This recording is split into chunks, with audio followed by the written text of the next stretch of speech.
Alvin, you got a story. You got a question for Tom. Tom, yes. I wanted to talk with him about something. I wanted to hear about how does Johnny Rodriguez play into the Mongoose and the Detroit Tiger?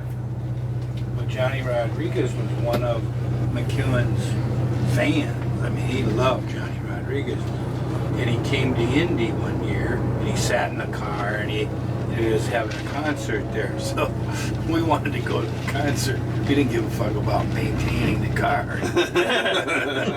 So we told Pat, could you take care of this for us? We're going to see Johnny Rodriguez. So this is how the true story worked. We'd run all the match races, we'd run the national events together. I had the Mongoose car, he had the Detroit Tiger car. So first off, Pancho was a little short, fat guy, wonderful guy. About 4'8" or something. He had jack stands that were so high it was like you had to reach up for a workbench. I mean, literally, if you did the bottom end, you sat up, you couldn't lay under it.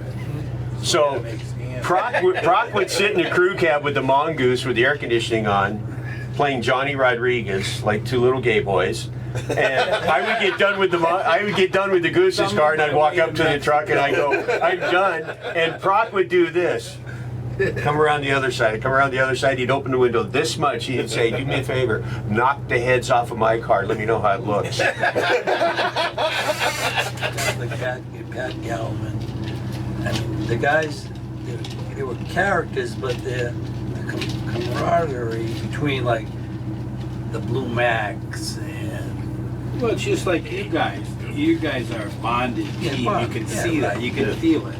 You know, and you see how your car runs and how it performs. Right. Well, it's a mutual admiration society is what it is. You know, we were over talking to Cruz today. And I said, Cruz, what the fuck are you doing? You know, you're all over the fucking place. And he got on the computer and he's showing us everything. He says, and then he broke down. He says, my biggest problem is the fucking people I can only hire. You know, I said, well, there's a guy like Todd Smith walking around right now. He says, I can't afford shit like that.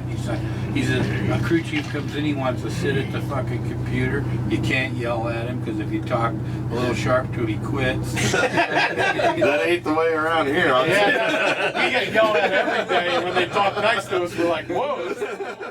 That's pretty awesome. Well, your son, Jimmy Prock, he's all our heroes because he's been doing this forever. And he's never had a fucking job. I'll tell you what, though. I'll tell you, Tom,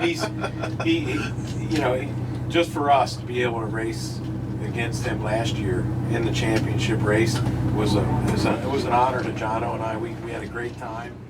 Hey, Tom and I were talking about the race between you guys. Del Worsh, considered one of the best drivers out there. Great person, yeah. Also a family guy. Great person, you guys. It was hard to root for anybody, and I said, I'd love to see Jimmy win it. I'd love to see Dale. There was no, whoever won it deserved to win it, yeah. And they deserved it. They both worked hard, but it wasn't like, oh shit, I wish, Dell Jack had won, or I wish Dell. It was neat because we liked both of you, because you both deserved it. You know what I mean? It wasn't as though some jack off is going to win it. Yeah. We don't care. Well, what was really fun, we're the jack. Yeah, we are. And what was fun about it too, the biggest thing that we enjoyed was, that we were able to do it for Connie, and obviously, Yeah, right. Scott came back to drive a funny car, and we know what happened. Right, We lost him, and then for the team, for Connie to keep the team going in the direction that it did, and Jim O and everybody, just Jon O, just pushed forward, and we were able to take the team to the championship. It was huge for the whole Coletta organization and for Connie. Connie's 78 years old. He's still out here doing this stuff. So, it ain't that easy to do. No, and not especially when you have to race people like Jimmy all the time. And then you're surrounded by all the rest of the cars over there. Well, he's always swinging for the fence. Oh yeah, absolutely. I think it related back to right now. When I look at it, Beckman, we talk once in a while about driving, he says, Al, I bet within 5 runs you could whistle this thing down there. As I probably could do that, but I couldn't be competitive. I couldn't get up to drive against cut lights against these guys. I said, this.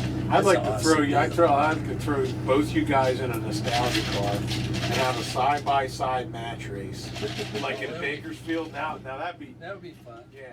Him and Conrad, they're pretty tight, you know, in their own way. And they took, Jimmy worked here at Coletta's for years. yeah, and he says one day he wanted to CC something, you know, and he says Conrad sort of gruffing how he goes about doing shit. And he had a sleeve and a piston on the fucking table, and he's pouring the Barrette, and, you know, and he's trying to read the CCs, and it all spilled over.